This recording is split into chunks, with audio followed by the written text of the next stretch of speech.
ஒரு வருடத்திற்குள்ள இந்திய அரசியலில் ஒரு மாபெரும் மாற்றம் நிகழப்போகிறது அப்படின்னு சமீபத்தில் தமிழ்நாட்டை சார்ந்த பிரபலம் தன்னுடைய சமூக வலைத்தள பக்கத்தில் பகிர்ந்திருந்தார். அதை உறுதி செய்யக்கூடிய விதத்தில் ஒரு மிக முக்கியமான விஷயம் நேற்றைய தினம் வெளிப்பட்டிருக்கிறது. உங்களுக்கெல்லாம் நல்லா தெரியும், மதிப்புக்குரிய உச்சநீதிமன்றத்தினுடைய மிக முக்கியமான வழக்கறிஞர்களில் ஒருவர் பிரசாந்த் பூஷன். இவர் தன்னுடைய சமூக வலைத்தள பக்கத்தில் ஒரு ட்வீட் ஒன்று போட்டிருக்கார்.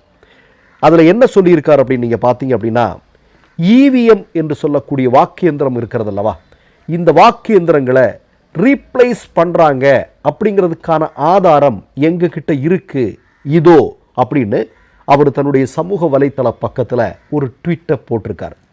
உங்களுக்கு ஏற்கனவே தெரியும், அசோசியேட்டட் ஃபார் டெமோக்ராட்டிக் ரைட்ஸ் என்று சொல்லக்கூடிய என்ஜிஓ அமைப்பு, இவர் பிரசாந்த் பூஷன் இருக்கக்கூடிய ஒரு அமைப்பு, இவர்கள் தொடர்ந்து மோடியும் தேர்தல் ஆணையமும் சேர்ந்து எந்த மாதிரியான தகுடுத்தனங்களை எல்லாம் இங்கே பண்ணிட்டு இருக்கிறாங்க அப்படிங்கிறத தொடர்ந்து அம்பலப்படுத்தக்கூடிய ஒரு மிக முக்கியமான அமைப்பு.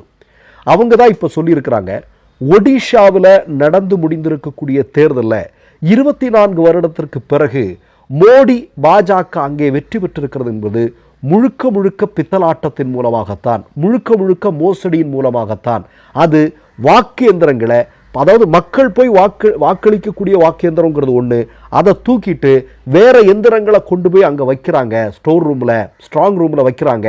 அதற்கான ஆதாரம் இதோ எங்கள் கைகளில் இருக்கிறது என்கிற ட்வீட் தான் இன்றைக்கு இந்திய அளவில் ஒரு மிகப்பெரிய பரபரப்பை உருவாக்கி இருக்கிறது. அவங்க கொடுத்துருக்கக்கூடிய ஆதாரத்தை நீங்கள் இப்போ தெரிஞ்சுக்கணும்.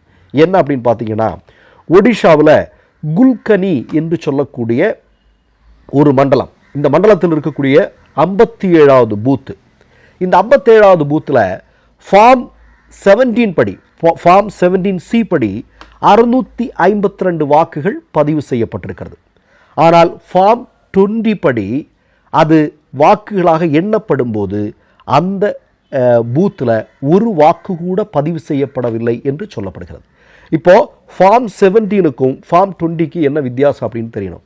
ஃபார்ம் 17னா வாக்களிக்கக்கூடிய நாட்களில் ஒரு வாக்கு எந்திரத்தில் எவ்வளவு வாக்குகள் பதிவு செய்யப்பட்டிருக்கிறது அப்படிங்கிறத குறிக்கக்கூடியது.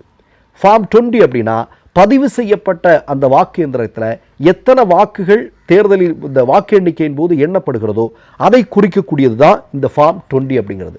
அப்போ ஃபார்ம் 17 படி அந்த பூத்தில் பதிவான நாளில் நீங்கள் பார்த்தீங்க அப்படின்னா 652 வாக்குகள் பதிவாகி இருக்கிறது. ஆனால் எண்ணப்படக்கூடிய நாளில் ஃபார்ம் 20 படி பார்க்கும்போது அந்த பூத்தில் ஒரு வாக்கு கூட பதிவு செய்யப்படவில்லை என்கிற ஆதாரத்தை அவர் வெளியிட்டிருக்கிறார். இதே மாதிரி நீங்கள் பார்த்தீங்க அப்படின்னா 160